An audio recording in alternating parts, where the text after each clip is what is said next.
Welcome, welcome, welcome to the Reality Revolution. It is a beautiful Saturday, and I couldn't wait to speak to everyone here. Today is a beautiful day in Southern California right now. I'm having a magnificent time, and I couldn't wait to talk to everybody. I know that you guys just did the meditation. That was the light protection meditation. And so I want you to sit with this. I want you to know that you don't need anything outside of you to protect yourself. I want you to know that in this moment, your light is cleansed.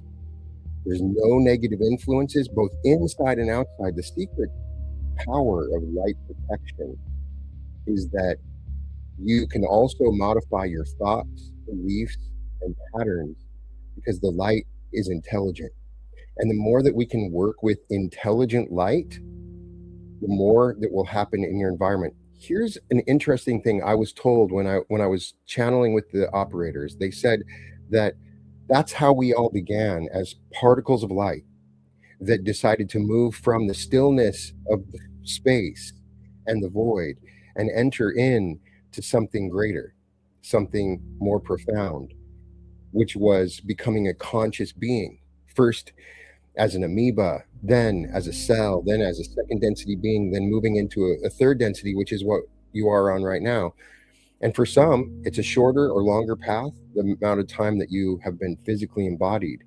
And so there's an interaction that you can have with the light. The light is you, and you are the light.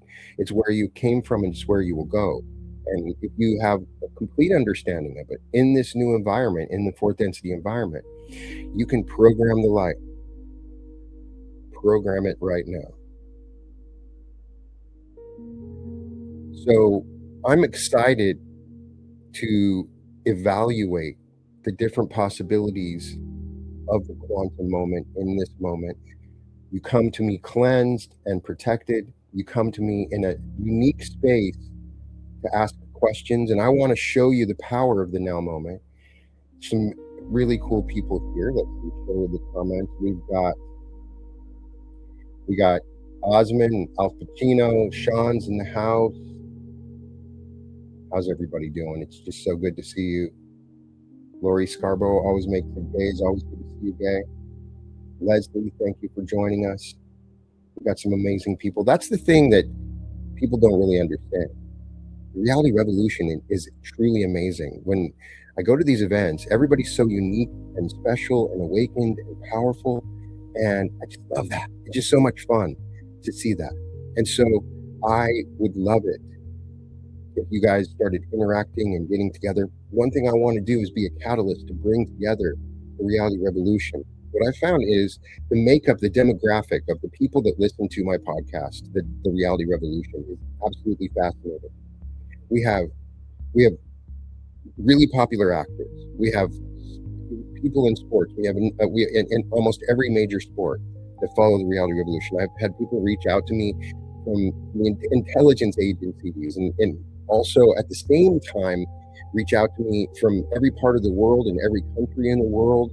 We have doctors, we have writers, we have artists. And the thing is, we have some incredible gurus in this audience right now. That's what people don't understand, is that we're a collection of masters that are coming together. People were attracted to my content because I was trying to take it to the next level.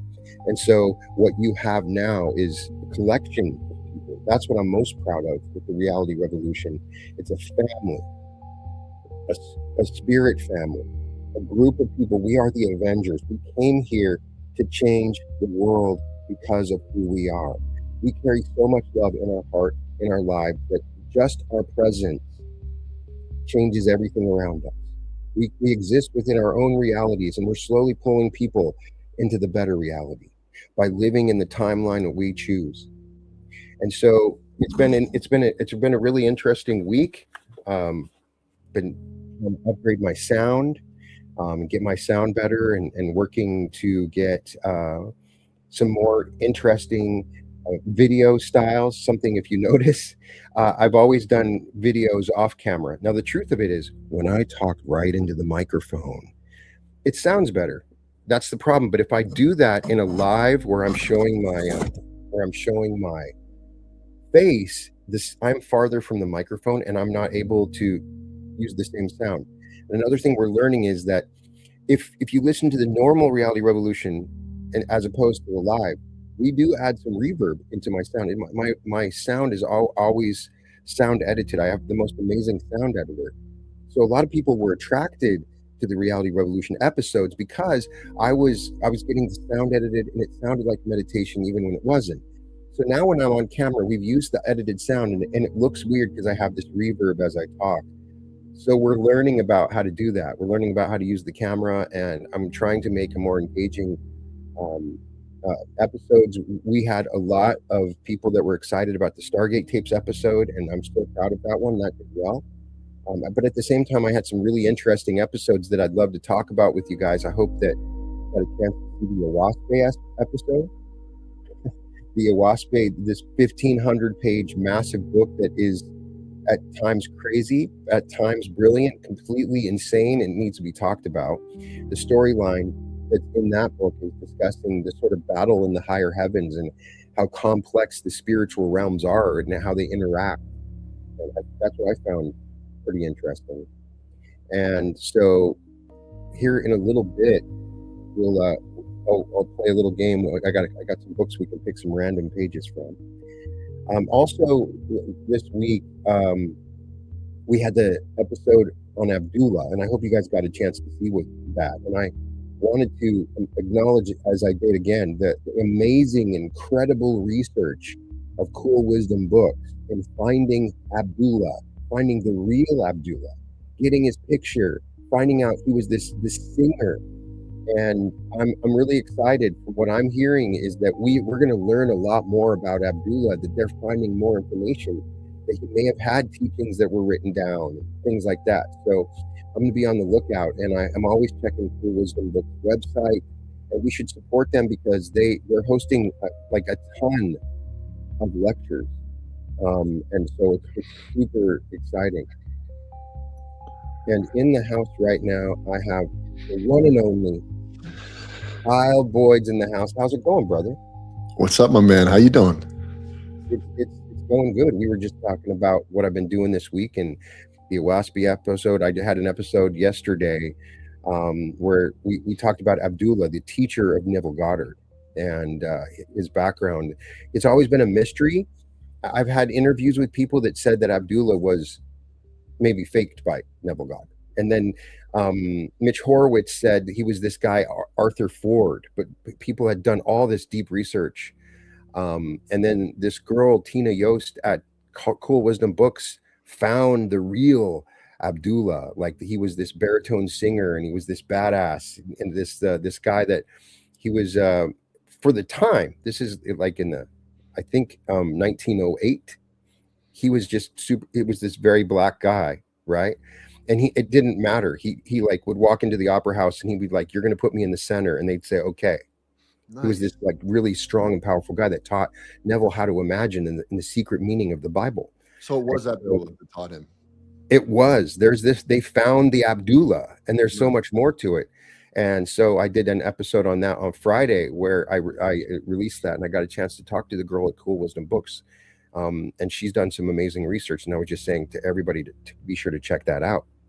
And then we were talking about the Stargate tapes episode that I did, and also the patterns episode that I put out, what I'm super proud of. I did some research on an episode coming up I'm super excited about. I was going to tell you, and I'm going to get an idea of what you got coming. There's a Russian scientist, a physicist, that they were studying the Gateway project, the Gateway experience, the same stuff on their end, but because they were communist at the time, they couldn't integrate any religious ideas into it. So they tried to make it a science. They called it psychotronics. And they were studying it and putting more money than the United States did into psychics and the power of thoughts.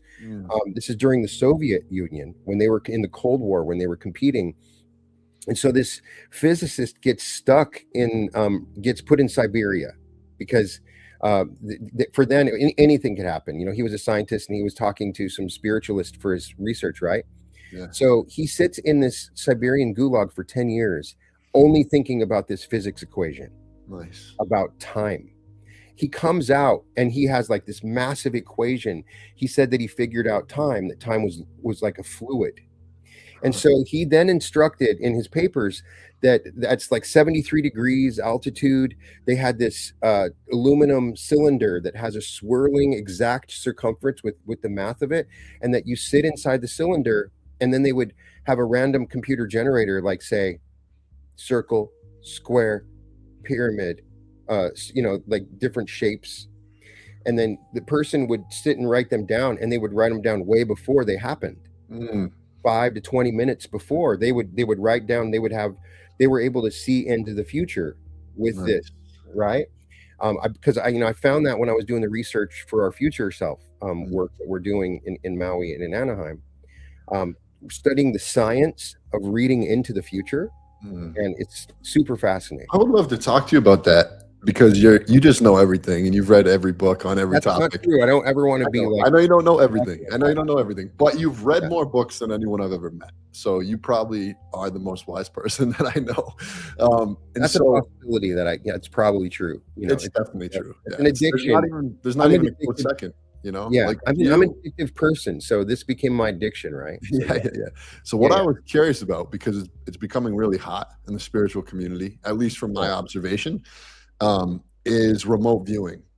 So I just want to, I'm interviewing, I just interviewed a remote viewer, and I'm interviewing a remote viewer coming up. The last conversation was fascinating, and I'm anticipating the other one will be amazing. But I'm curious, what do you think? Yes, let me tell you, I just had a training in my school group. Yeah. You can find it in our group sessions. We did a deep training on remote viewing. Really? It's a skill that I think that we can use in the future self technique. And so on the more advanced level. And so I have an episode on the channel on remote viewing. And the primary details from it come from the Farsight Institute. This amazing group of people. If you go on and their website, they have these videos where they have these really good remote viewers reading into the future. What's it called? The Farsight Institute. Yeah. We even have a free PDF that's out that you can read that gives instructions on how to remote view. And to simplify it, if you, beyond anything else, you sit and do the alternate nostril breath for 10 straight minutes. Like this, got it. 10 straight minutes is a long time. You start to physically feel it. There's an effect when you're doing that kind of breath, and it's also balancing the hemispheres of your brain. For sure. And then you have like a piece of paper out in front of you, and they give you a random number. See, there's some remote viewers, when I hear them, I'm skeptical, because true remote viewing is not accurate if you have any care in the world about what you're remote viewing. You can't remote view your girlfriend to see if she's cheating on you. Because you're going to bring up all your emotions to it, and you're going to become creative. So they found that it's really accurate when they give you a number that's just random. Like they know what it is, right? But the person remote viewing doesn't know. In the military, in the Stargate they would give them like a location number, like longitude, latitude, and that seemed to work, right? They would give them a location number. But the thing is, if you don't know, explain that a little bit more. So they would give who a location number? They would give the remote viewer. They would get the remote viewer. So in the Stargate project, the remote viewer would have to guess the number, or no, the remote viewer only has the number, and then with the number, after they've done the 10 minutes of alternate nostril breath and they focus, you enter a certain state of openness where you clear your mind and you just start writing the details that come to you. Right. And you can actually see this process in the Farsight Institute's video. Really badass remote viewers. They're given a number, like, what was the history of Mars? Like, can you tell us like the Mars at its peak, or like what happened like in the solar system? It's really interesting. They found that in some of their remote views in the future, in the past, there's always a reference to us being a prison planet. That's the interesting thing from Farsight, that they randomly keep finding with these remote viewers, right? But the Stargate tapes episode, I go into a little bit about the history of that.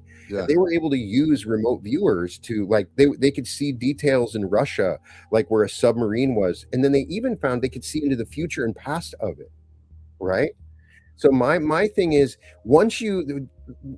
I've been working on precognition work so that you can see into your future timeline, because I think the part of timeline shifting. It's not just moving on and everything happens unconsciously. There's a sort of future self that can come into you, Right. and it's a different form of remote viewing because you're uniquely connected to a group of memories beyond a place or situation, right? But Yeah. I do think we need to develop this skill. And Yeah. what I recommend for people is, say, like in my house, I'm upstairs right now. My wife's probably in the backyard doing some plants, and my son's probably practicing on his guitar down the hallway, right? So I kind of know what they're doing, but if I look around corners or if I just do a test, like, see what they were doing, and then maybe mention if I see something that's memorable, I'll mention it later. You will start to develop this skill. You actually exist in every single particle in the universe, and you can access it all at any given time. The thing that they emphasize in that teaching is that when you remote view, you're just entering into a larger version of you. It's once you realize that all of it's you, you can sense into any location just like you would sense on the end of your finger, right? On a dimensional level. So Isn't would it just be considered a form of channeling then? I think that channelers sometimes are remote viewers, but what I'm interested in, and what I've always looked back, at, like, with the Akashic record and stuff, is there's good and bad. I mean, think about it. There's a dark side to this. If you have a group in the government that's good at it, Mm. they can do some crazy things. If you watch the Stephen King series that you can, I think it's on Amazon, called The Institute. It's MGM Plus. The Institute, one of my favorite books by Stephen King. It's these kids that they like train from, like they take them away, these super smart kids, and they remote view, and they're able to assassinate people at distance. They send these kids, and they're like, they take out people and they read into the future. And so there could be a dark side to all this. There could be like programs in the government that are using these. Generally, what I found is there's limitations built into this so that you're more effective when it's outside of yourself and you're doing it for something else. Sometimes, like, if it's for the negative, it doesn't work. I've heard about that. I've heard about that combined with delta brainwave training. So they remote view, but then they put themselves in such a peak frequency that the military has actually used that to like assassinate people, and these people just disappear. Right. Yeah. Right. And then the people in the government are saying that they were seeing into a future possibility where this person could have killed many, and they were actually doing, the work, the good work by saving the world by killing this person. I've heard that kind of thing. Yeah. Where So I went to seeing bio, into the future. Biocybernaut, the guy, Dr. Hart out there. He teaches people how to do this, but he basically says he doesn't want any Darth Vaders out there, so he only trains people that he knows will use it for good. Right. So yeah, it's pretty fascinating stuff. Right. I'm curious your take on like I always want to get your take on like what's buzzing right now. And one other thing that's buzzing. Well, before we move on to that, I feel like I'm going to go on a spree and just interview every remote viewer. So I'm going to check out the Far Site and just like bring them on and just please make a connection, guys. You can see behind the scenes how it works with Kyle and I. Like, yeah. somebody cool, and then I beg him to cook me up. I got a guy that I think is awesome, man. There's this remote Send him viewer. away, man. I want This to talk guy to named Sergeant Buchanan. He was in the Army, and he saw some crazy stuff with aliens and all this stuff, remote viewing. So I'm gonna have him on, and I'll have him on your show. But the thing that I wanted to talk about was that everyone just keeps asking is, what's the deal with these missing scientists? What's the deal with the missing scientists? It's an interesting pattern, isn't it? When you see behind the scenes and what they were doing.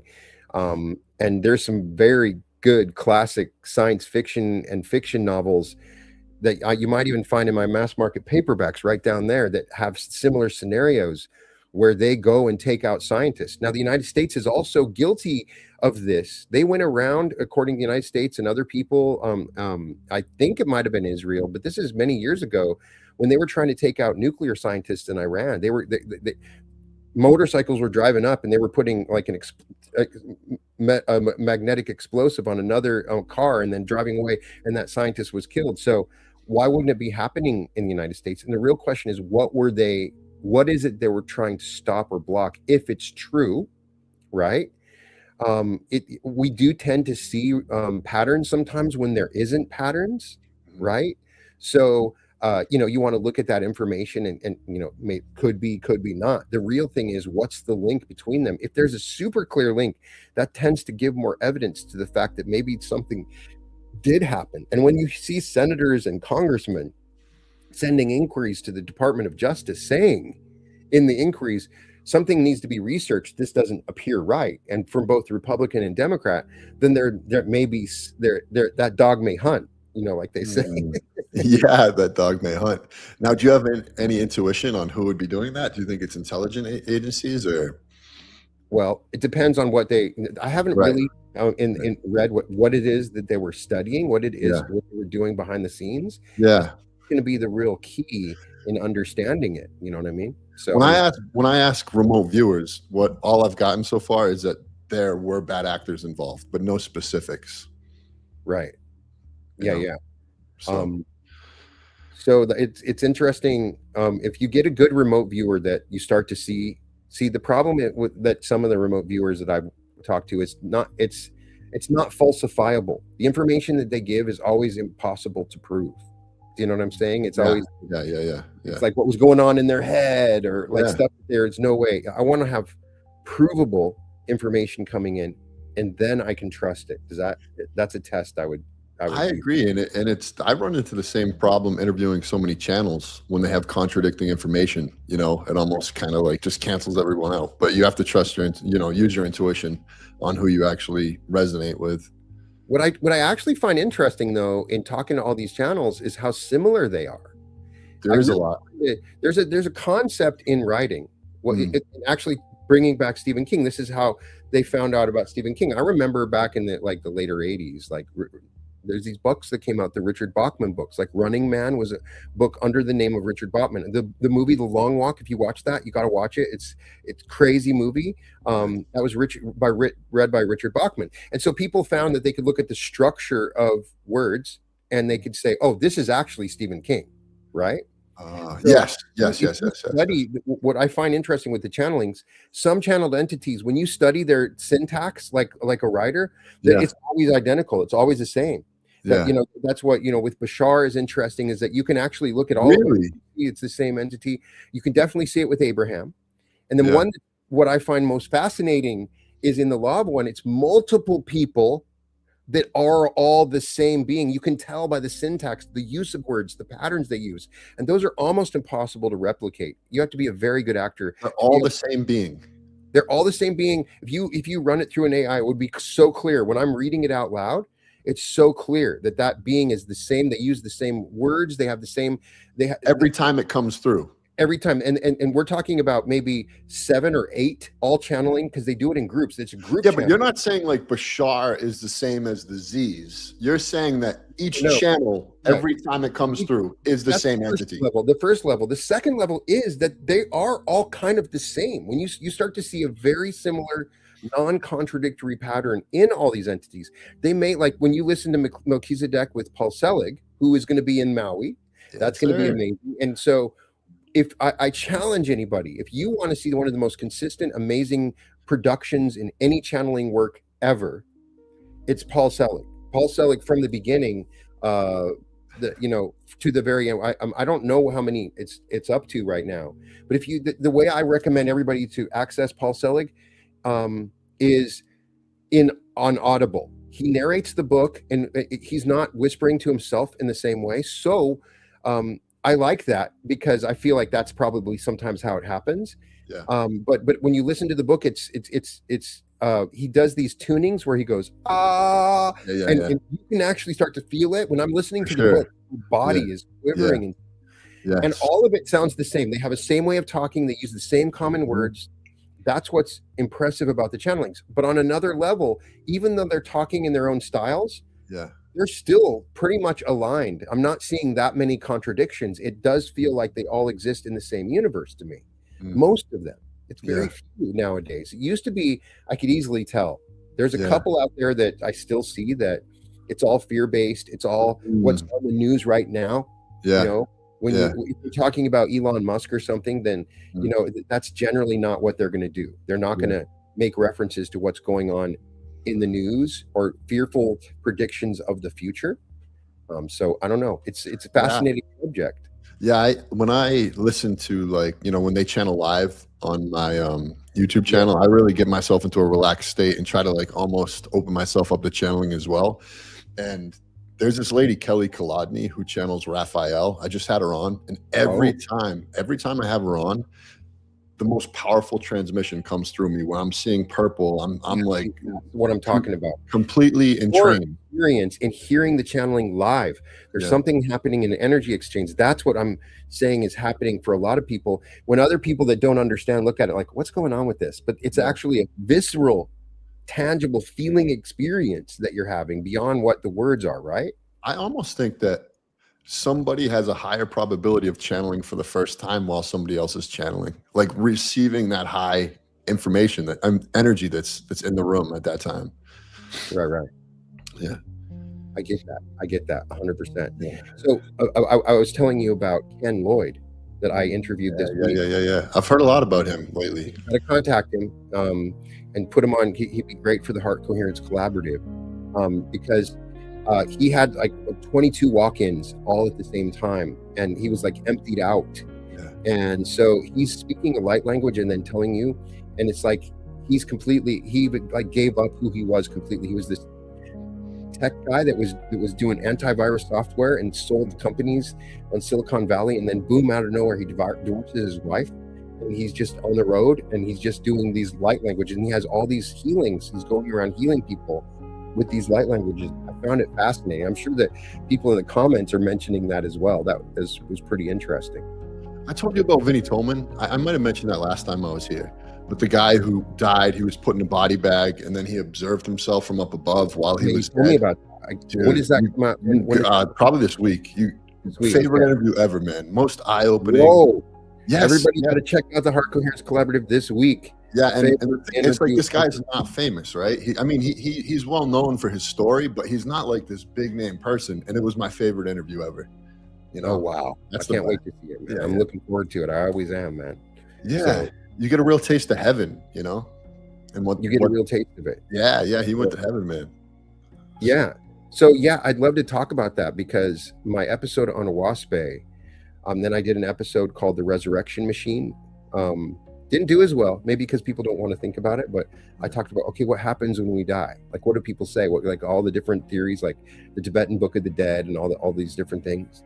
Right, and then in Owaspe, that 1,500-page book I was telling you about, this massive book, this dude started just typing, and he had no idea for like 50 weeks, and it just like this thing came out, right? He even made illustrations. It clearly was all channeled somehow, and it talks about there's different heavens and hells, like that some entities, like the earth would go through this on a path on a 3,000-year cycle, and there's a path where it gets very dark, and you don't have as much access in where the earth is to the outer spiritual realms. It's kind of closed off a little bit. So these angels kind of took over, and they would act like they were a messiah or a religion, and they would actually get energy from people praying to them.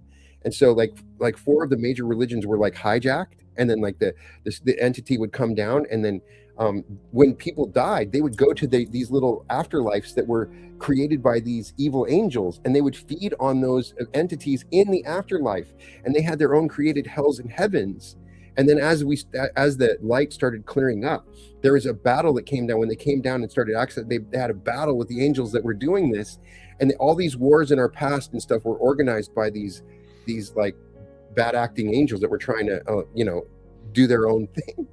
And I don't know if it's true or not, of course, I'm just like, I was reporting on it because it's talked about in the Law of One material. They said it's from a Confederation source, from their side, the non-negative side. So they confirmed some of the information in it, right? Do you think that, if you're about to pass, you can call on your guides for protection and that would actually help? Or do you think once you pass away, you don't have control over that? Oh, I think that you always have control. I do feel like that we're in what is like an avatar, right? But we go through levels of consciousness here, and what some people get stuck because it's always like attract like, always. So if you're like in a certain vibration, a hateful, angry, you're out against everybody vibration, or maybe it's an addiction, or maybe whatever condition that you're in. When you move on, you're just around other people in the similar vibration or condition that they are in. That's my belief, and that's kind of what it's saying in Owaspe. And then it moves from there. So the most interesting is the Neville Goddard idea, which is he says that when you die, you don't reincarnate as a baby. You immediately are in a 20-year-old body. You have a memory of your whole life as if you've lived for the 20 years. You have no memory that you died. You are still afraid of dying. You still live a full life. You love, you divorce. Everything happens in a world just like this one. In fact, the world we're in is just one of those worlds. And that you're constantly going through all these lives until you awaken as God. That's what he's saying. That there's no need for you to go through the baby experience. That's just a memory. So I call upon anybody watching, how do you know that your past is a memory or was just given to you and that you started when you're 20? That's awesome. I would love to go back to my 20s, man. That was a good time. Well, that's when your body's in its perfect shape at the perfect time where you can start right then, right? You know what I'm saying? Yeah. Sometimes it's the same. Sometimes it's a time loop, which he calls recursion, where you start over in the same life and you live it out again, right? And then sometimes you're in a different timeline. And so whatever is needed for you, like it's not linear. It's forward and past. Sometimes it might be 2300 or it might be 1600s, right? Well, when I was 20, I was out in school in Maui, and now we're going back. So I don't know if that's. That's right. That's right. Yeah. So for people, we have rented all the rooms, but there are still ways that you can stay in Maui. In the surrounding area, there's several hotels. There's Airbnbs that are available, and we're still trying to see if they can get any additional discounts. And then we have special discounts for people that live on the island of Maui. If you live on the island of Maui, we are offering a discount so that people that want to go to the event, they can get a discount. So you can email me at chiefexecutiveprime@gmail.com. And so we're getting so excited for the Maui event. We have so much planned. It's an expansion of what we've been doing. And we've both been working on it all this time. It's going to be amazing, man. Yeah, I'm excited. I don't know if you told your community, but Brian and I just presented at the Monroe Institute on the Future Self poll. So that's going to be coming out for everyone to enjoy. It's just really cool that we're applying this, we're learning, and we're tweaking things as we go. What have you learned? What we do. Yeah, well, what we do at these events is, something I had learned from doing that Robert Monroe speech that we did, is that Robert Monroe confirmed that, and he had Focus 15, a level of consciousness that he reached where he was connecting with his future self. Future self was going back and protecting him in different environments and situations, and so I believe that through different avenues, we both found the same thing through deep meditation, that we can connect you to your future self. And when I say that, people still don't understand. And that's sometimes there's some complexity at the beginning, but it's very simple, isn't it? Yeah. There's infinite future selves that are available to everybody here. Infinite. So there's definitely ones that go the dark path, and there's some that go on the light path. There's so many possibilities. All of it is real. If you can connect to one specific future self that is sort of above all the rest, that lives the greatest life, that finds the most success, that finds true love, that is totally healed, that is totally prosperous. There's a way of connecting to a specific future self, and through the physics of retrocausality, which is a provable physics theory that we go over, that future self can start influencing you and pull you into a specific timeline. And it's more than just a quantum jump. It's what the quantum jump begins. It's a sequence of events, a bridge of incidents over time, where your intuition is completely expanded, where your thought process changes. You literally become a different person, a complete identity shift in who you are that changes everything around you. And we've seen some of the most incredible things. We talk about it all the time. This is not an advertisement. I'm not advertising anything. I'm talking about it because I'm so excited about it. I'm so excited that we discovered this thing. And it's so cool to share it with you, because you've been at all the events with me.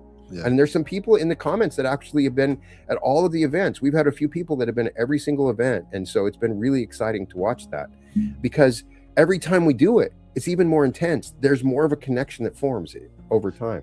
You know what I'm saying? I think is the most amazing about this technique is that it's sustainable. Whereas I've heard from so many people, and this happened to myself so many times, is like you manifest your dream life, you go into that dream life, and then you jump right back to your old life.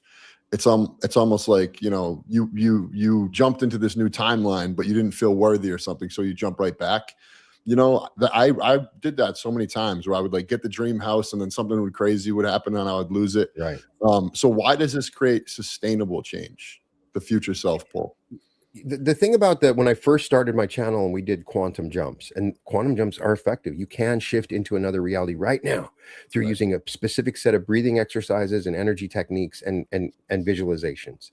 And you'll find yourself walking around in an entirely different world, and things will start happening. But the old reality pulls you back. It has so much momentum. It's like a freight train that's right next to you. If you ever stood next to a freight train, it has a physics. It's pulling you. So we go beyond just the meditation. We install a future self. So you're connecting to a sequence of events. The secret to real reality shifting that really sticks is that you're connecting to a sequence of events over a period of time. And we program, 1 year, 5 years, 10 years. You're looking out into a long period of time, even to your deathbed, hundreds of years from now, when you're surrounded by family and friends with no regrets, living the best life, super happy for every moment, ready to move to the next level in a way that's completely expanded and different than we could ever conceptualize. When I'm having my deathbed experiences, it's so amazing. When I'm in my meditation, I'm connecting to that version of myself. I'm like, it's shocking to me that how visceral and amazing this version of me is, and the wisdom they have, and they try to pull me forward, right? But that future self is competing with other future selves. Right. That's the thing. It goes beyond. And so we want to connect to one and anchor into that and allow it to pull us. And so the whole 3 days we've designed around creating a permanent change. That's the whole idea, right? Yeah. So just to like spit that back, I guess. So when you quantum jump, you imagine something and then you hop into that timeline and then you're there and you're almost done imagining. Whereas when you have this future self pull, it's a relationship with this entity that you keep building and growing. And that's why it creates a sustainable change. In the quantum jump, it's you from the old reality now in the new reality, but you're still the version of you from the old reality in the new reality. So there's no map. You're in it. But remember, we're in a multiverse where we're constantly shifting realities. Most of us get stuck in a life track because it has deep ruts and a very paved road. That's the only way we can go, and we get stuck on that. It seems to pull us forward, right? It seems inevitable. It seems like it's our destiny, and that no matter what, it's pulling along. And so that's because we've connected at some point in our past to some other future self that we subconsciously don't understand, and we didn't even know we were doing it. We were programmed by culture, by society, by our parents, all these people into this other future self. So if we can disconnect from that timeline, take the unbeaten path, find the incredible version of ourselves, the one that has found real love. When I embody this version of my future self that has found a connection to the living intelligence of love and finds love in all aspects, the most amazing romantic love, but more than that, a love for all things that's so blissful and amazing. We do this by entering into heightened emotional states. Part of what we learned in doing this shift is that it's just like heart coherence, right? In our future self meditation, we're enabling a space for people to enter into a powerful emotional state. Imagine being in a state of bliss all the time, because your life is so freaking good and the people around you are so amazing and everything that's happening is so wonderful and magical. That's what it is. Some people, it's so far outside of their realm of possibility, they can't tune into it completely. But when you allow the future self to enter into your consciousness. Oh, you froze up, brother. When you allow the future self to enter into your consciousness, was where we left off. Whenever you come back. Am I back? All right. Yeah. All right. When you allow the future self to enter into your consciousness. When you allow the future self to enter into the consciousness, it's like a walk-in. When I said that right now, that's when it paused. I'm convinced now it's when we shift realities that the internet does that. I'm convinced that there's a lag time between realities. We actually just shift right now.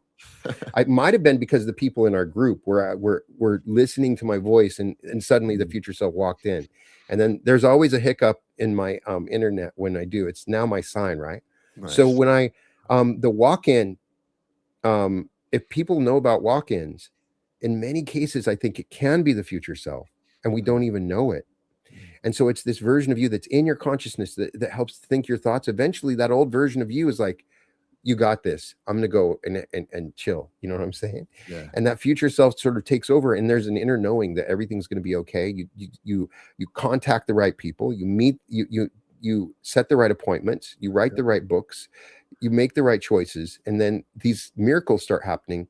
You and I can report this. It's the truth. It's so exciting. Yeah, it's wild. I mean, just thinking about how like our events, now we have Paul Selig there, then Daryl Anka. It's just like all these things are just unfolding. And I'm sorry I came in late because I thought we were meeting at 6, but I was just my actually fault. at the gym. My future self was like, you know, setting all these records, lifting weights, and I just did my highest bench press, my highest squat, my highest everything I've ever done is the highest it's ever been. Yes. Yeah. So that we were talking about yesterday. I was telling you my story about the throwing the axe, right? Yeah. So we use this technique. I went to this place near my house. I saw it on the interstate, and it said axe throwing, and I was like, hell yeah, baby, we got to go. We got to go throw the axe. We got to check it out for a second, you know. So we went over there, and they have like 3 different sizes of axe. They give you a whole training where they show you throwing it. And it's, you know, for a lot of people when they go, it's kind of hard. It's got the axe has to spin and hit the target at the right place. And it takes, you know, a bunch of throws for you to get used to it, just like shooting a basketball. But I did the future self technique while everybody was getting set up. And then when I came out, I was the best axe thrower. And so it was a way for me to sort of test this. And I was like, right in the bullseye. And I'm not like any sort of athlete or great dart thrower, but I had suddenly entered into an embodied perspective. And so the future self technique is also using the infinite self, which is another meditation that we do as a part of this. The ultimate future self, turns out, is a version of you that accesses your infinite self. So you can become a master in all of the different selves. And then there's this one version that's like the master of everything because they've entered into their infinite self. That's the secret to what we're doing as well. And so it's so exciting. It's so interesting. I want other people to know about it. I want you to know that you can facilitate that interaction, right? One of the things that's crazy is I had some energy that was tied up in some relationships that really had a strong pull on me that for years, like I couldn't get out of them, you know? And after doing this future self stuff, it's like they just dissolved so easily. It actually blows my mind how easily they dissolved, and not in a bad way, peaceful, everything, but it's just like, just that energy's gone. And I'm now in a new reality where it doesn't exist anymore, which is just crazy. Right. A lot of times I'm hearing that where people are in a bad relationship and it ends perfectly. Like there's no hard feelings. Everything is on the right path. A lot of times people are fearful in the old reality, like, hey, I don't want to be with this person, but I'm afraid to leave them. And so that's the commonality I'm finding is that they find the easiest path to move on and everything's okay. And they find their expanded stuff. Sometimes that love meditation that we do does that. It allows you to also learn who to let go of. A lot of people that are struggling with love relationships in their lives, it's because they haven't been able to let go of that relationship that they know is not working for them. And you get stuck in those relationships. And it's so easy for your mind to say, well, this is comfortable for me. This is what I know. And also the fear of also ending it, right? But when you have the future self knowledge within you, you know, first of all, whether or not this person is right for you. And then second, you know the best way to disengage with their energy, but also honor them for what they provided you and keep the best possible connection.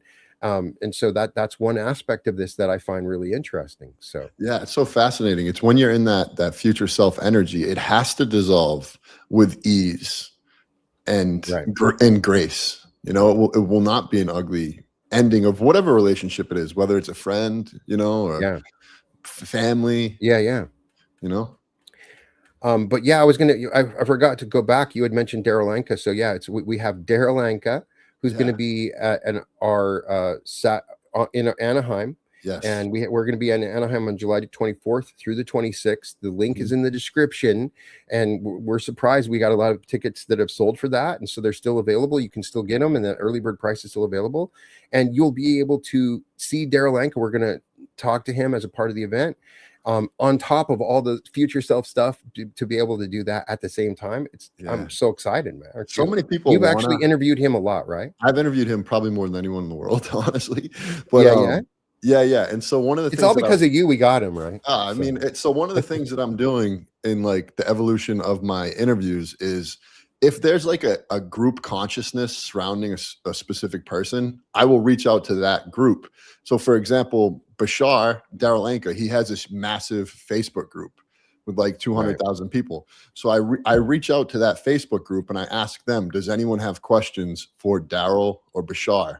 And it's crazy. I'm getting thousands of questions. So the first interview I did, everyone like from the Bashar Facebook group like loved it because it's this group consciousness interview. But then like the vets, like the OGs of the Bashar group were like, you asked so many questions that have already been asked. So they like rounded up all the people that have been like in that group forever, and then they came up with like never been asked questions. So on Monday we're interviewing Daryl with never been asked Bashar questions. So pretty cool, you know? Oh, that's awesome. No, I love that. No. And so I think what we'll do is the first people that sign up that want to ask a question and submit a question. So if you've signed up, then send us Kyle or I your questions. We're going to start logging them in, and we're excited.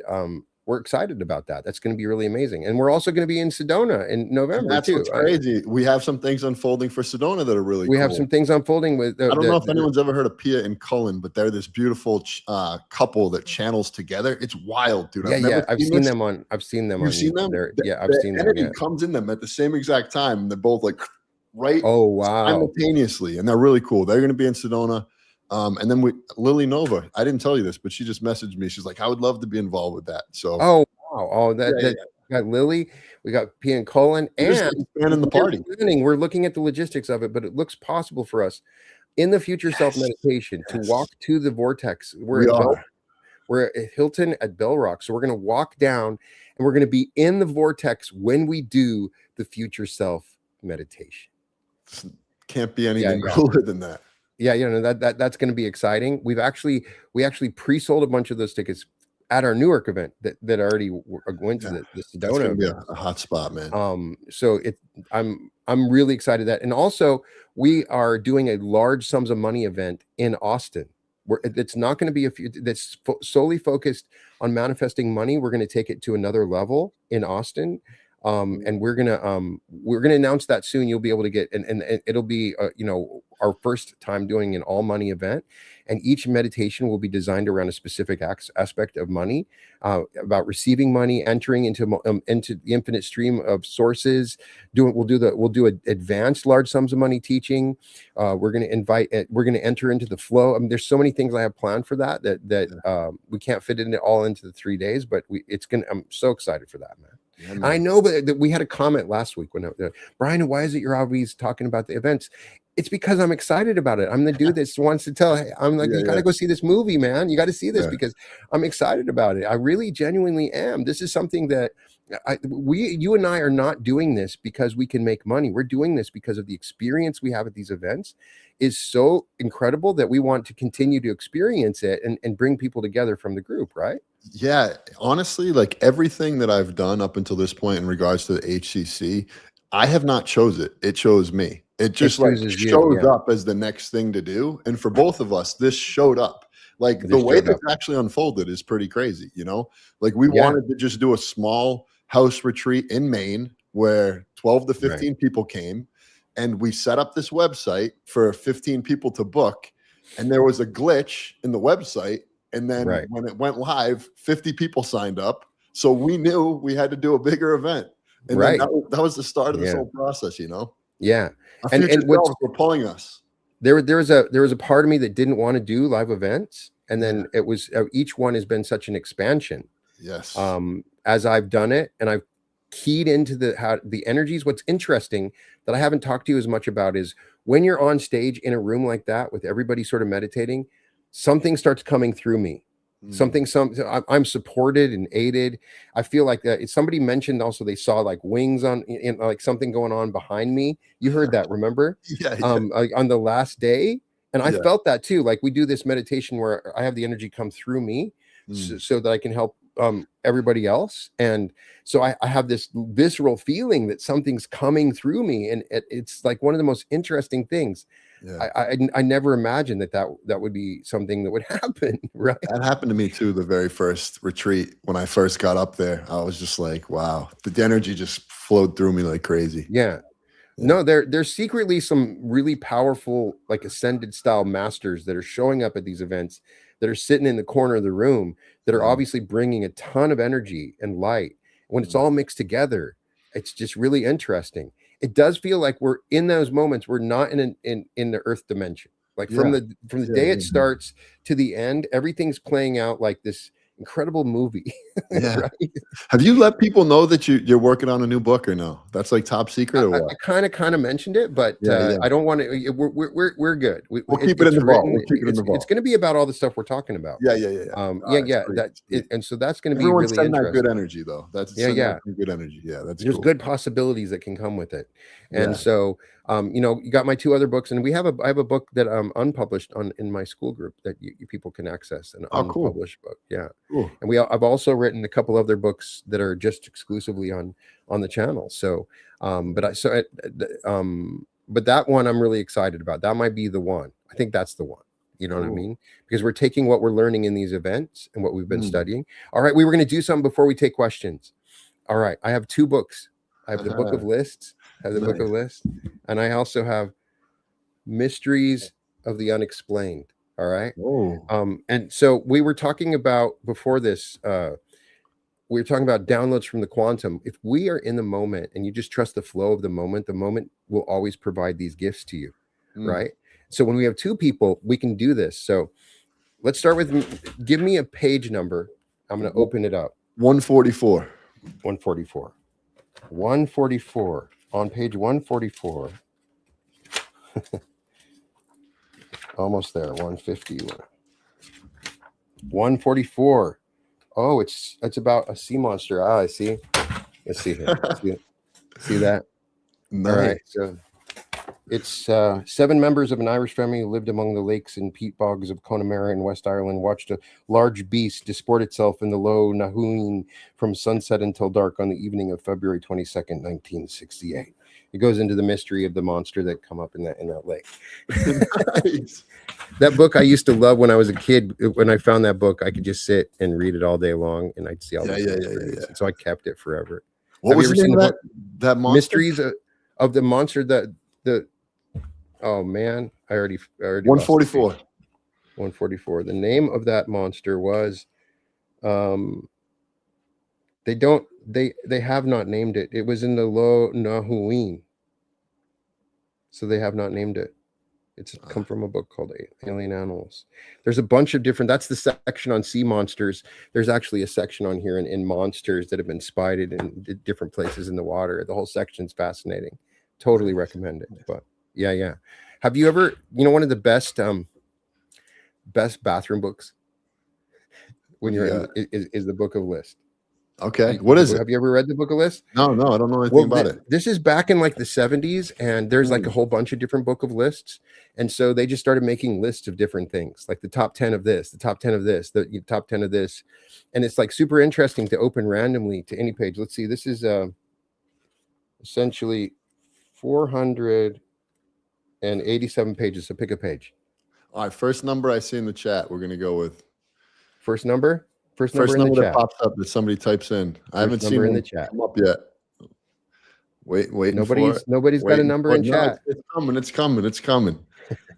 First number in chat. 168. 168. All right, 168. Somehow, some way, we're creating a synchronicity. 168. Oh man, this is boring as hell. So 39 non-Indo-European languages which have contributed words to the English language. Algonquin or Arabic, Araucanian, Australian, Aborigine. It just has a list of different languages. All right. So There's other cool stuff in here. You There's pick other one. cool stuff. 16 people who have taken opium. 13 people who have taken laughing gas. 14 people who have taken LSD. 14 people who have taken LSD. Clara Booth Luce, 1903, a U.S. writer. Anais Nin, a writer. Adele Davis. Cary Grant, the actor. Otto Preminger. John Lilly. Alan Watts. Timothy Leary. Allen Ginsberg. Baba Ram Das. Ken Kesey. Peter Fonda. John Lennon. It's a good list. We were hoping we'd get something cool. That time, maybe sea monsters are cool, man. I don't know. Sea monsters are cool. Yes, I think so. Page 41 says, let's see. Page 41. I'm gonna do page 41 of the. Maybe we're supposed to take LSD and study sea monsters. Just kidding. Yeah, that there could be that. So, have you ever experienced LSD, brother? What's that? No, I haven't. I was just reading the comments about people saying LSD, so it made me think about it. I have not actually. Have you? I have. I've tripped the trip. Was it great? When I say that, that means I've done it so many times that I've experienced the entire range of the trip. So, wow. You know what I'm saying? Yeah. In 1973, 2 human skeletons were found on a rock plateau that had been cleared by bulldozers for mining operations near LaSalle, Utah. What intrigued the professor was the color of the skeletons was blue-green, azure. The skeletons were blue-green. Interesting. 1973. All right. Now, we'll have to do that every time. We'll get some magic. What about 122? Somebody said. All right, let's see. 122. All right. Maybe we'll get better at it as we tune into the field. I think Sun Dawning gave us our last number, so she's lucking out.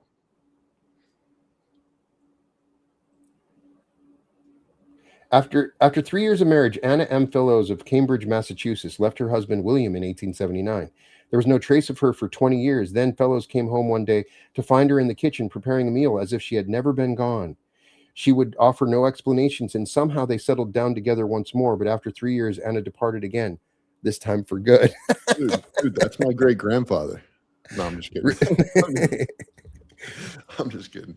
Imagine 20 years. She's just in the kitchen, never mentions it's not too why. far from here, though, Cambridge. That's where my grandparents grew up. So, Lori says she's tripped the trip too. Wow. People talk about DMT. I've done DMT. Ayahuasca. Yeah, I've done ayahuasca. There's still nothing more powerful for me than the original LSD. As I understand it, LSD there's a key ingredient that they use in making LSD, and they figured out how to totally eliminate that so that nobody could find it. Chemists couldn't use it. You were incapable of getting this one ingredient. And so the LSD that is now is not the LSD that I did. It's not the same. Because the newer LSD I've seen like in sprays or tabs, but it's not the same. The LSD that I did back in college was different, completely different. And it was it's an entire day. You're essentially for 12 hours. You know what I mean? Yeah. And now what happens? Well, it's interesting. It's very common things. I would actually, if one thing I want to do sometime is go to Coachella or something like that, and then just be Listen like Justin Bieber. Well, no, actually sit in the tent and help the people that are having bad trips, because I'm really good at helping people through bad trips. It's like one of my key skills is like helping people if they're having a bad trip. That's awesome. Because a lot of people get afraid the cops are coming. It's this fear that like that like law. It's some kind of common pattern. Like when you usually people that do it the first time, they suddenly feel like this is so wrong. I shouldn't feel this way. I'm going to be arrested for this. Right? Wow. Yeah. So, so it's interesting. The music is really amazing, and that the songs speak directly to you. You see the synchronicity in everything, and that was the first time that I saw the oneness in everything. I saw an energy that flowed through everything around me, and I knew that I was a part of that energy, and I knew there was this oneness, and there was no doubt in my mind.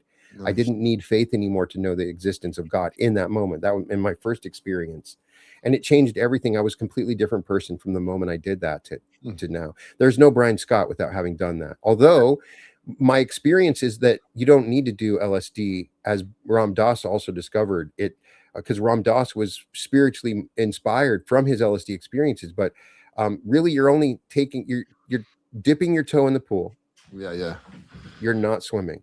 Didn't he feed like his teacher Neem Karoli Baba like 60 tabs or something, and he didn't Yeah, he even? like accidentally gave his teacher a massive amount. That's something that would really fuck somebody up. Yeah, yeah. Excuse my language. I forgot It's that I'm okay. alive. Just talking like we're boys, you know.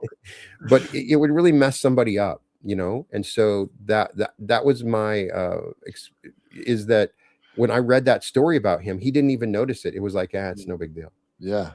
Right, I'm right. curious for you and everyone in the chat, is there a specific plant medicine or medicine that you're feeling called to? Like, do you feel like you don't need that stuff? I'm curious. No, there's nothing that I feel called to. Mm, I do think that on a regular basis, through maintenance and vitamins, that you can expand your consciousness, your mind. yeah, Sort of like there's a way of biohacking right. that I've that combination of ginseng and ginkgo Mm, biloba and mm, vitamin D, and just common vitamin cocktail that you can put together. mm, You can be highly functioning. yeah. That people, I've always been experimenting with that, but any sort of thing that I would take to expand my consciousness. I understand the experience that people on ayahuasca have, but I've noticed that it doesn't expand beyond that. They need to do the work to take what Mm, they learn in those experiences, right. Yeah. and so it raises your vibration up to a point, but then it's hard to go beyond it. That's Yeah. my Yeah. Yeah. experience. That it's a Yeah. step. It helps you, aids you in taking you to the next level. Some people really need it to take them to that vibration so they can move forward from it, but don't treat it like it's the be all end all. Right, That's right, what I right. would say. Yeah, I would say, I've seen all the things from like the shrooms, the DMT, and all that stuff, and I no longer have a desire to do anything like that. But the only one that calls to me is ibogaine.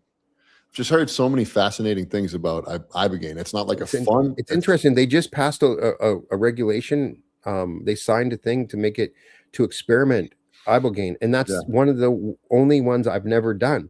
yeah, I've done peyote, right. and I eat all those, but I just never have done ibogaine. What is your reports on that? From Have you from what heard it? I've heard is that it just like it basically strips to all the like the receptors that are tied to like addiction, and it just strips them. It's like a real like brain cleaning in regards to your addictive tendencies. And so for Hmm. me, I've always Right. had addictive tendencies. Most of them I use in a good way today, but still like I can mix in some not Right. perfect habits. What I'm really interested in is that the research is showing the number one thing that really cuts back on addiction is the Ozempic related line of drugs. People that are doing GLP-1s. It What it it about the it, what re- about the it other one there? Not Ozempic. There's a new one that I just heard about. the pill form one. No, it's There's a different. It's not even Ozempic. It's something that the loses. GLP-3. It's something that, yeah. What's that called? Like, what's the street name for it? I've just heard there's a GLP-3 that's Yeah, kind of like that's super strong. yeah. W- There's But this but but the thing. thing is, I've heard about that is goes beyond just the signal that for your hunger, but it changes your brain. It stops it from going down that pattern. It sort of rewrites that neural pattern. So there are a lot of alcoholics are finding that it's really helping them, Yeah, and so I'm in that. It statistically looks like it may be even more effective than ibogaine, but so yeah. Oh, really? Alf Pacino says ibogaine resets your full personality. See, I'm Yeah, scared. I don't want to take anything that resets my personality. My personality, I want to be Brian Scott. You know what I'm I can saying? understand why that would be scary. Yeah, yeah. So what else? There's what's the I'm trying to what figure out what's what this thing is because it's hot. Like it's this new thing that's like it's spreading like it's not wildfire. Monjaro or anything like that. It's just No, no, no, no, no, right. no. Um, but what I'm excited about is that our consciousness is creating drugs like this to help us, Yeah. just like we're creating technologies to help Right. us.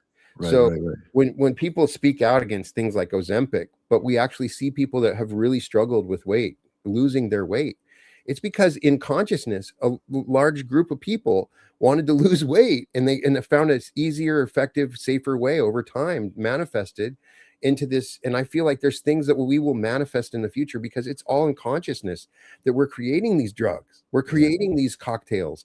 And that's what's eventually we'll realize we don't even need the drug. It's just our excuse that we can tell our bodies and that we have Mm, advanced technology and we can create the drugs without the drugs, like in our internal chemistry, right? Yeah, That's it's what called retratitude. Have you heard of that? what's that? It's called retratitude. Yeah, it's Retratitude. a I have lot of not people, heard of a that. lot of people are using it now. It's pretty wild. But If anybody's I do doing like what you're gratitude. saying, that you can learn how to tap into that without anything. Right, yeah. Yeah. So we'll answer some questions here. If you want to ask a question, I know some people asked some questions earlier on in the chat. I got to scroll up when we were talking. I know we get carried away, and I Yeah, promised I'd sorry answer. guys. I didn't mean to steal Brian from you No, all. we love it, man. But no, this is great. Who wants to ask a question? It might be so far since we've been talking that 100 milligrams of Brian Scott, somebody said. 100 milligrams of Brian Scott. It's all yours, man. Take So it. do you have any episodes coming out this week you want to tell us about? Yeah, the Kelly Kolodny one is coming out. Kelly Kolodny channels Archangel Raphael, and she talks about how the core of the earth right now is activating, and really like, and if we knew how powerful the energy from the earth is that's coming up, we would be praying to the ground, not to the sky. She said right now you can get all sort of cellular activations by putting your feet in the ground. So now's a good time to be earthing, stuff like that. So yes, there's a really cool consciousness coming from the core of the earth. I use it in almost every meditation. We use it in our meditations in the event. We caused an earthquake. Remember that? That was amazing. I'm a big believer in using the earth, and I can feel it. I can differentiate it too. I know the earth energy that's coming up compared to other energy. It's rejuvenating. It's revitalizing. I really want people to focus on receiving that energy, because if you focus, you can receive more of it. It's not limited. You're naturally, in the law of one, they even say you're naturally receiving earth energy all the time. It's one of the main things we get energy more than our food, but we can actually get more. Yeah, I want to just get more by making it our focus. Yeah, right. Elizabeth April, interview with her releasing this week, and she goes deep into David Wilcox, the scientists, what she's predicting is going to happen in 2026. Pretty intense predictions, but the end of it is happy, so that's cool. All right, that's good to hear, man. Yeah, yeah. Then the guy I was just telling you about, who was body bagged. That's going to be a cool one that I'm releasing this week. And Pia and Cullen, I'm releasing them too. Oh, can't wait. Yeah. That's going to be amazing. They're so sweet, man. They're so sweet. So I got an episode. I have the greatest timeline activation. We're going to be Saint Germain's coming tomorrow. And then on Monday is the greatest timeline. We're also this week going to have my first episode on Zecharia Sitchin, where he talks about the Anunnaki and the history of the solar system. Yeah.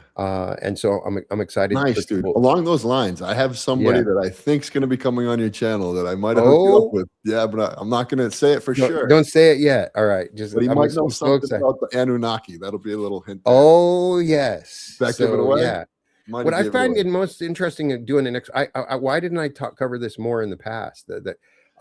Zecharia Sitchin was just this great writer, and even if what he was saying wasn't true, he could really make it feel very believable by going over old tablets. He would go over these old tablets and say this is what they meant. It's interesting, even if like the experts say that's not what the tablets actually say. Right. It's still really interesting. What is fascinating? Like, what have you found that, or what did he find that they said that is blowing, like, mind blowing? The only thing I've always struggled with that just doesn't feel, I feel like we would know. Yeah. There's no way that we wouldn't know is that Nibiru, that this large planet just comes through our solar system on a cycle, and it's so far we don't even see it. And then out of the blue, it comes through, and it's what wiped out Maldek. It's the reason for their saying that this other planet got wiped out. Yeah. And we can actually see through history different changes that have happened, and that there was these Anunnaki that were here that had slaves to get gold, and they created the humans as slaves to get the gold, right? So and then one of the Anunnaki sort of like made the humans more conscious, and so then there was this battle between these two Anunnaki, and so that's played out. It's so fascinating. You want to just read into it and know more about it, right? Have you heard how our DNA was manipulated? I've heard that. I've heard that from multiple different sources in different ways. We didn't live as long or something like that. I've heard that.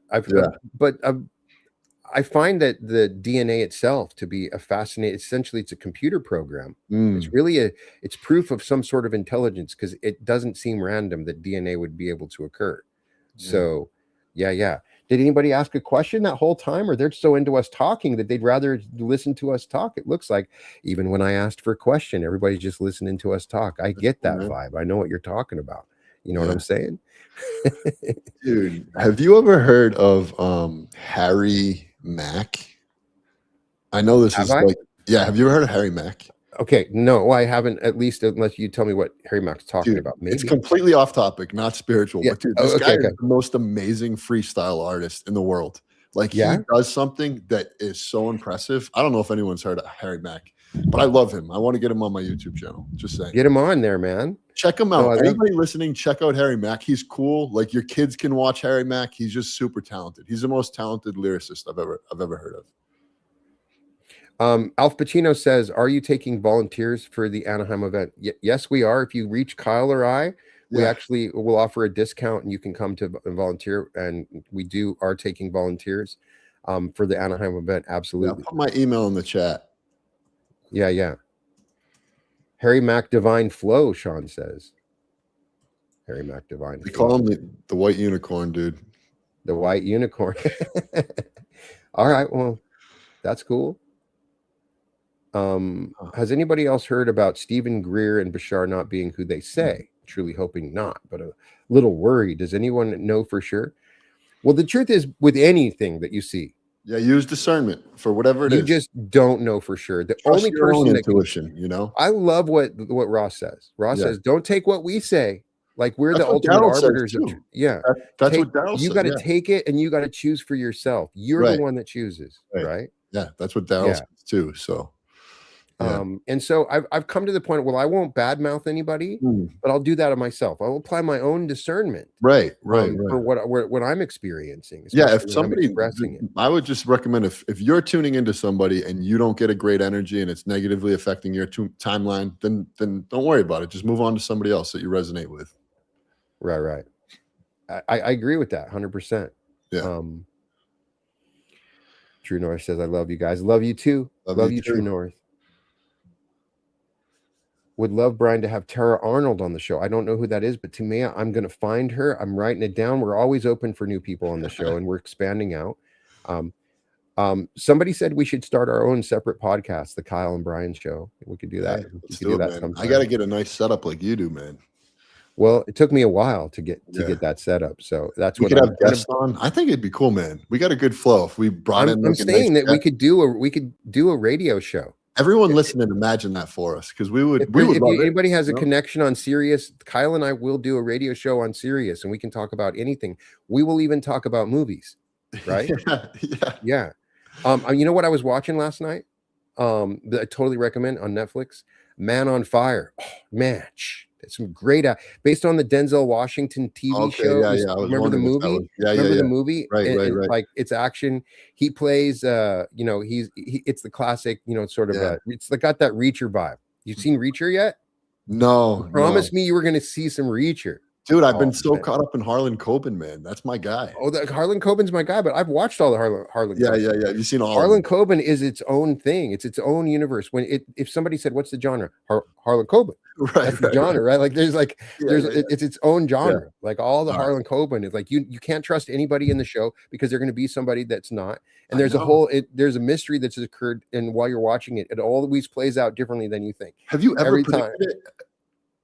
No, but he's very good at creating storylines that I never would have predicted. Yeah, right. Because maybe once. Yeah. Right, yeah. But it's always something completely different. Right. So yeah, Kyle and I are huge Harlan Coben fans. There's no doubt about that. If anybody has a good movie to watch, Project Hail Mary. Have you seen that?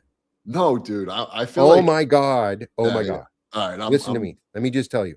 First of all, it's which Project Hail Mary. First of all, Project Hail Mary, the audiobook, is one of the greatest. The book itself is absolutely one of my favorite books of all time. Write it down. So I've held on to that for years as that's one of my top favorite. Mm-hmm. It's so freaking good. It's so good. The way it's laid together in the book. Yeah. This person wakes up, has no memory of anything. He doesn't know what, and he's on a spaceship. and then he starts to figure out that he's the only person on the spaceship, and that he's heading towards it. He's outside of Earth, and he doesn't remember who he is or anything. Like, what is he doing? He slowly, over the book, you start to understand who he is, and he slowly starts to discover that the Earth is dying, that the sun is dying. Like, is this what that movie just came out? Yeah, the Project Hail Mary. Oh, It's okay. the sun is dying, and that these things are actually feeding on the sun. And there's one planet, like it's happening all around our actual galaxy, like nearby us. But there's one planet that's one solar system where it's not happening. So they sent the ship as a Hail Mary, find out why. And he meets an alien. And it's so well told in the book. It's so well told. It's like he's a rock alien, right? What's better, movie or book? I think that they're both good, but if you liked the movie, please read the book, because there's so much more in the book. The book, you understand how scientific he really is. They had in the movie, they couldn't show the science as much, but I still think they made great choices. It was like 2 hours and 36 minutes, so they had to struggle to keep it into that limited period of time. But in the book, you hear his thoughts. Right. I feel that. You see that this guy, he can science his way out of anything. You come out of it knowing that whatever your problem is, you can science your way out of it. Like, he's like a really good, like he's gonna figure out science it. And but he sciences his way into a relationship with this rock. You really care about this rock alien, and it's just so. And they captured the best parts. I like the movie. It's so good. Anybody that needs to see that, totally recommend it. Love it. Love it. Love it. I'm in on that, man. I'm in on that. And then, you know what I'm a sucker for, though? This is what people might not guess. Like, shows that my wife and I totally get into, and that I've watched like crazy, is, you'll never guess, Downton Abbey. Like those shows. Those shows like Gilded Age on HBO. I can see that. I can see that. Right. It's like it's like during there's a time in the 1800s where people were massively rich. Yeah. I mean, they had like 6 houses. They had so much money. This is before like the Depression, but after the Civil War. And there's these time periods where it's just about this, and like a lot of stuff doesn't matter, but like in Gilded Age, like it's like this this dude that owns like this, he's like a billionaire from that time, and he's got so many servants in this beautiful house, and like the maid forgetting to do something is like a big deal. Like, it's like a big deal. Like, these little things. And so off with your head.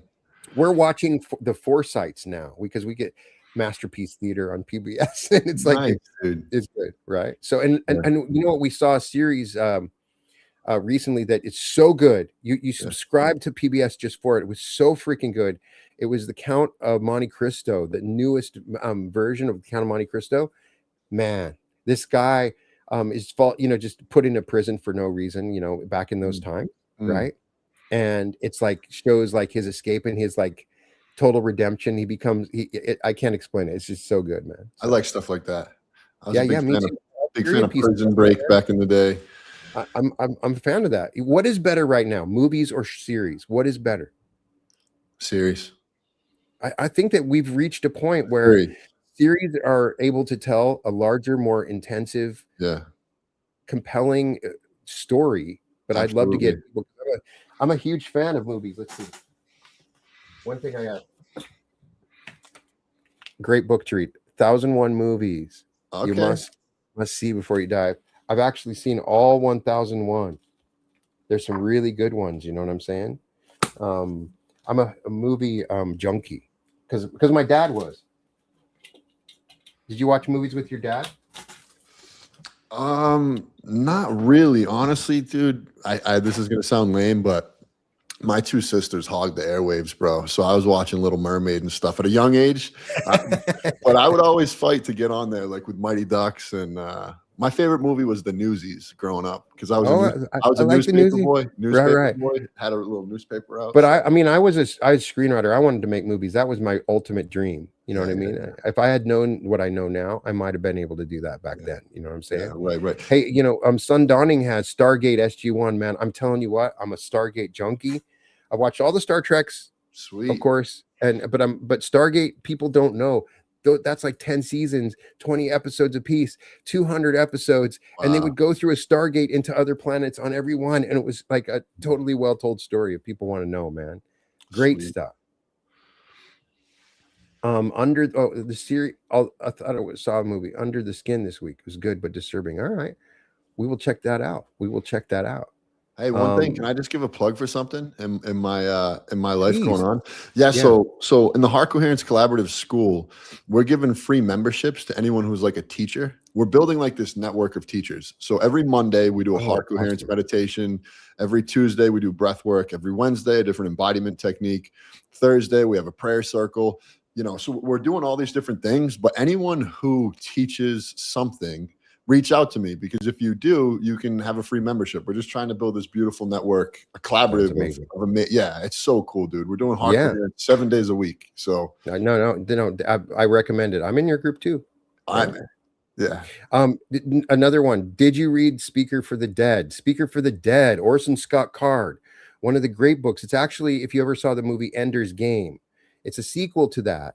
And it's so interesting, so cool. I love that book. Good call. Good call. Speaker that I would to explain it, it would be too complicated for me to explain. But there's a concept that comes from it. The idea that you can speak for the dead, and this person would get up and they would say the truth of the dead person. They're not like, yeah, this person, he cheated on his wife 3 times, but he's also, and they would go and speak for the dead, like they would, and it would always be like exactly what they did. It's this sort of thing that where can we find your music, Brian? You can find my music on Spotify, on Apple Music. You can find it on Amazon Music. You can find it on YouTube Music. You can find it anywhere that music is sold.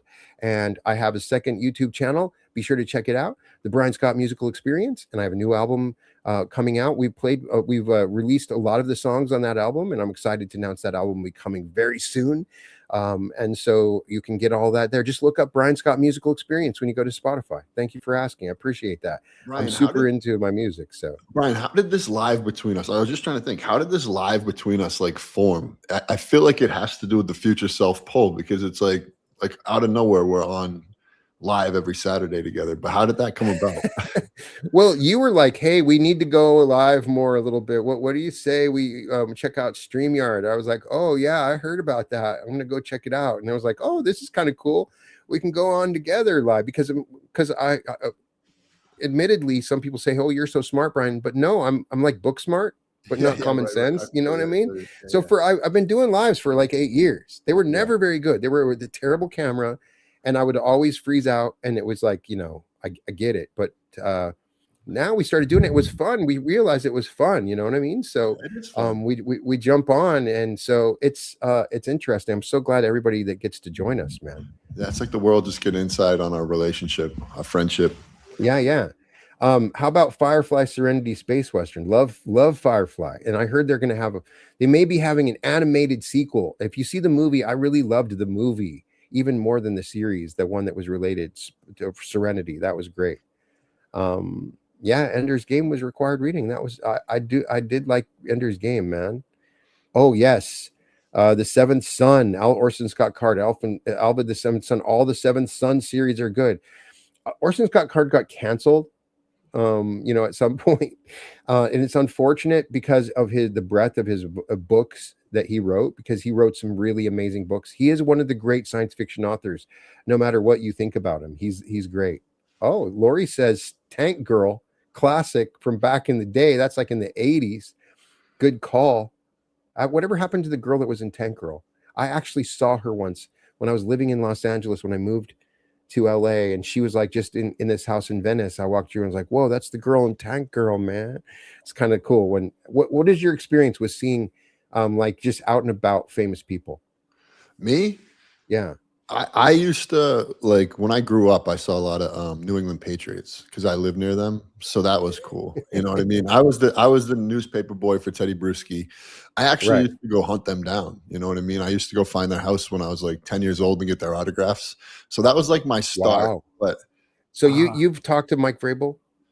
No, actually, I probably have. Yes, I probably have when I was really young. Thoughts on Vrabel Rossini? I mean, dude, you gotta like. I believe that everybody needs to have a sexual ideal, like a way you want to abide in sexual relationships in your highest and best, ethical, and like you got to follow that. And if you follow don't, that. like, karma's gonna just flow. Karma's going to come out. People are going to find out, right? You know what I mean? People make mistakes. He probably didn't act out of his highest and best, or maybe he just is a dog. You know what I mean? And so, but I believe whenever there's dishonesty, right? That's when I don't support it. You know what I mean? If he said to his wife, "Hey, I got this other woman," and that other woman knew about his wife, and it was this big open thing, I wouldn't have a problem with that. But I think his family got involved, and they're hurt, which is not that good. Yeah, I feel that. I feel that.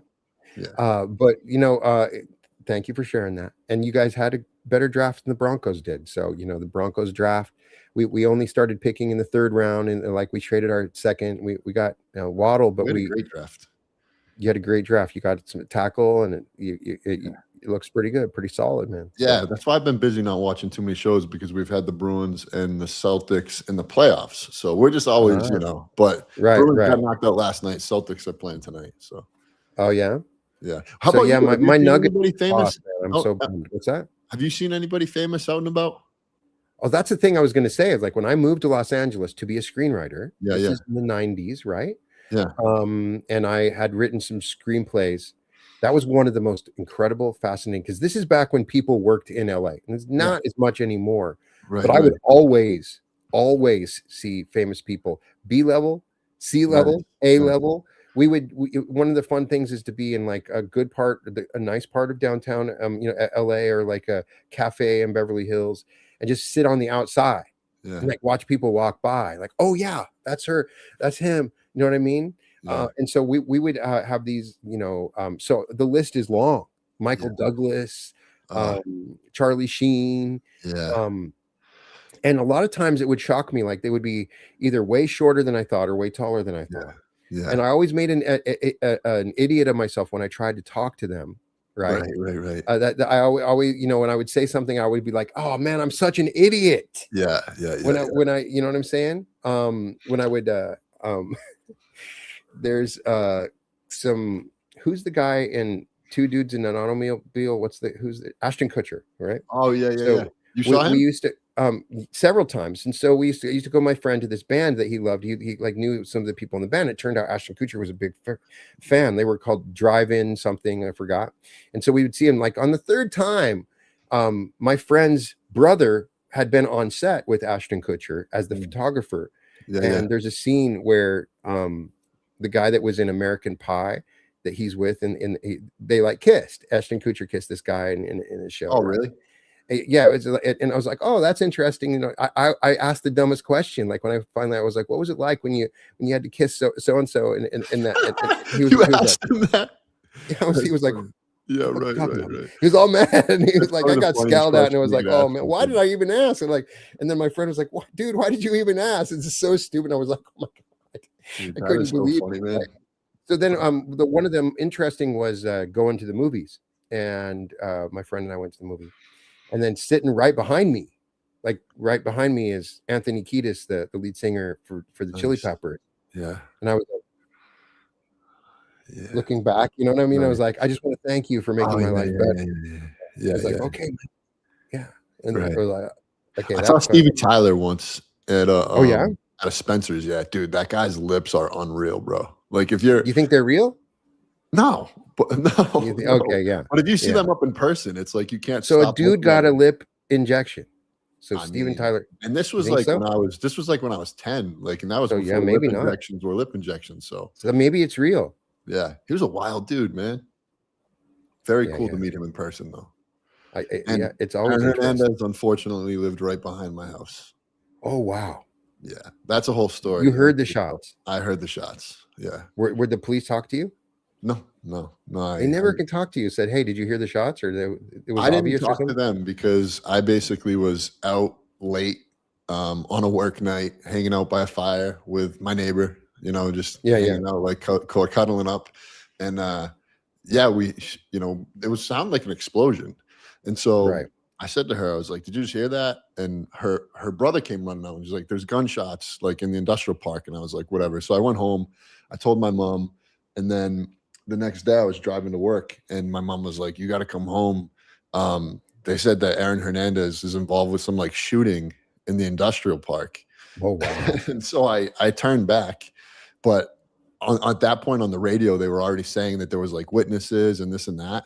So wow. I went directly to his neighborhood, and there was like 20 unmarked cars just coming right by me, and I was like, I'm not saying anything. I'm not being involved with this. It's crazy, man. It was crazy. So Tiger Lily asks, what's the hotel situation for the Anaheim gig, please? We are at the Anaheim Hilton. Yeah, it's a great spot. Beautiful. It's a great spot. Beautiful. It's close to like Disneyland, and nice it's nice pool, super nice.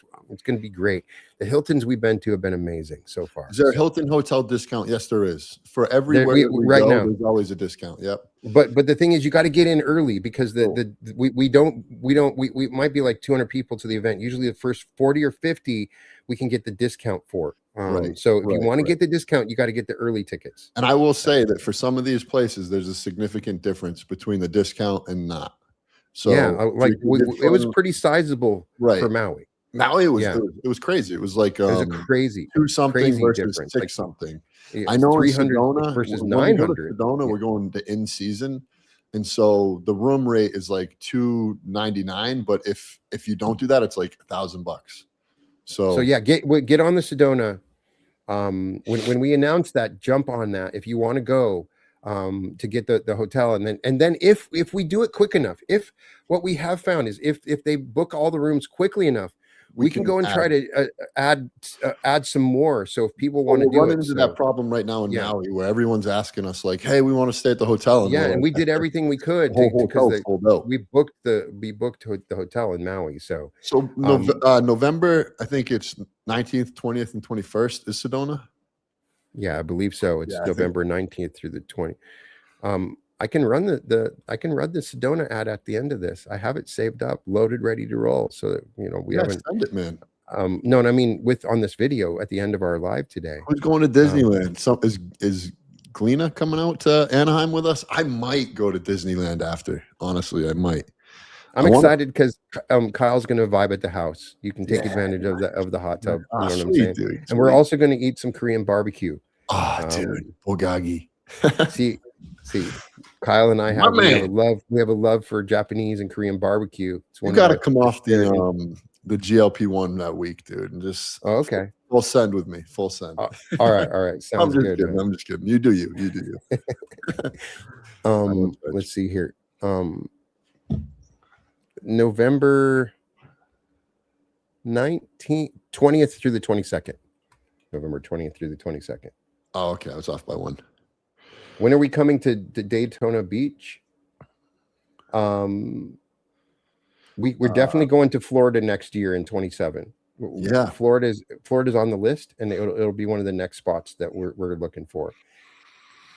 We wanted to go to like Cancun and the Dominican Republic, but our experience in Maui made us think a little bit. We're going to do that in longer term down the line, right? Yeah. I know that we had told people that we plan on going there, but we were waiting to see our experience in Maui. So we're learning every time, right? So, but it's going to be an amazing week. It's going to be an amazing month. I'm going to be leaving on the 11th. When are you heading out? Wow. I'm leaving the 12th. Okay. Yep. I'm on the same flight as Trav. So. Okay, good. I'm so excited, man. I went to school out in Maui, so it's going to be special to return there, Yeah. Oh, yeah. ProSphere, when Paul Selig does, when it does the calibration at the beginning, my body shakes, and I involuntarily yelled a word with him. Yes. Yeah. His calibration's amazing. We're going to actually be able to see it live. I think it's like going to see a Pearl Jam live. I've always wanted to see Paul Selig live in the room. Yeah. When Melchizedek comes through, because they say his eye color changes. I even asked him about that. Ask him next time you talk to him. I will. About his eye color changing. I find that interesting. So if anyone listening right now is really feeling the pull to do like deep future self integration work, like right now, the ultimate quantum jump. Maui's in 12 days, and there's you can. I think there's still room available. You can get a ticket. You probably can stay at the hotel, but there's places you can stay nearby. I want to see as many of you as possible. It's so much fun. We're going to be partying up in Maui. Yeah. No, absolutely. So we're gonna see how it all rolls down. It's always good to talk to you. Thank you for coming Yeah, I love on. you, brother. It's I want always a pleasure. everybody to go out and have the most amazing. Let's get into coherence. Can you take us through some coherence? Yeah. If everyone just focus your attention in the area of your heart and imagine that your breath is flowing in and out of your heart or chest area, breathing a little slower and deeper than usual. Just do that for a minute.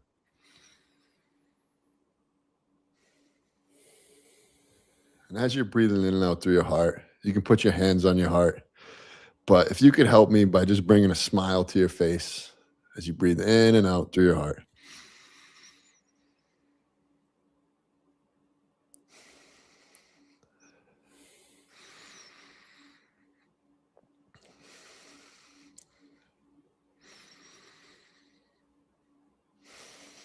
And as you continue to breathe in and out through your heart, I want you to think about this amazing Reality Revolution family and the beautiful energy, and just give gratitude for everyone here and Brian, all the wisdom he shared on this channel. How amazing it feels just to have people that are like-minded together here, connected. This beautiful community or family. Really turn that gratitude all the way up, as high as you can.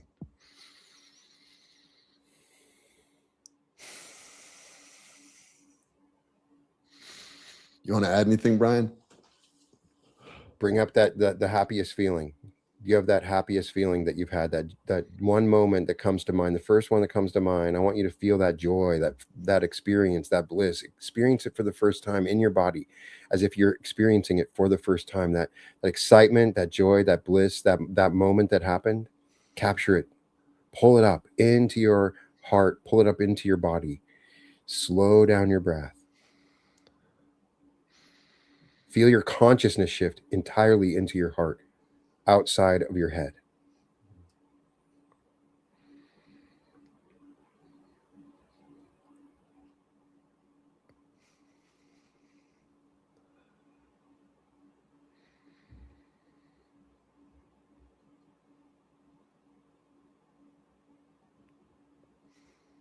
Amazing.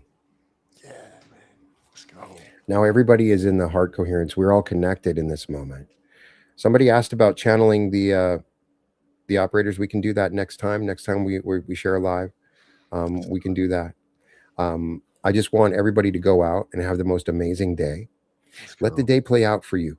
Receive quantum downloads from the quantum. Let the quantum guide you.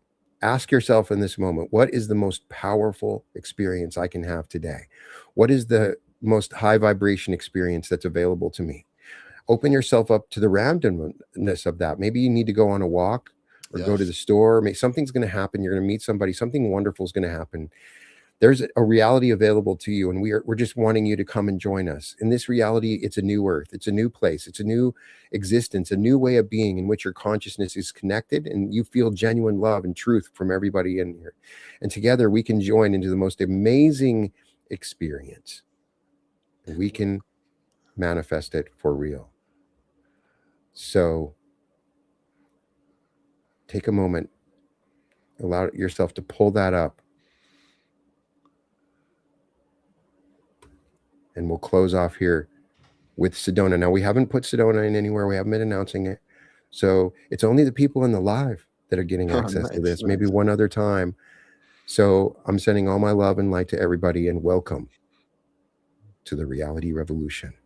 Hey, it's Brian Scott. So before you go, November 20th through the 22nd in Sedona at Bell Rock in the Vortex, 3 days of pineal gland activations, quantum jumping, future self merging. I'm using a special retrocausal technique where you merge with your future self based on real quantum physics that creates the most drastic and profound changes that you could ever imagine. The Earth is going to do half the work in the Vortex. Tickets are in the description. Space is very limited. You can go to the link, click the link, or go to www.brianscottlive.com/Sedona-2026. Sedona, Arizona, November 20th through the 22nd. There's early bird pricing available. There's discounts on rooms available. Get your ticket now. Click on the link now. I can't wait to see you there.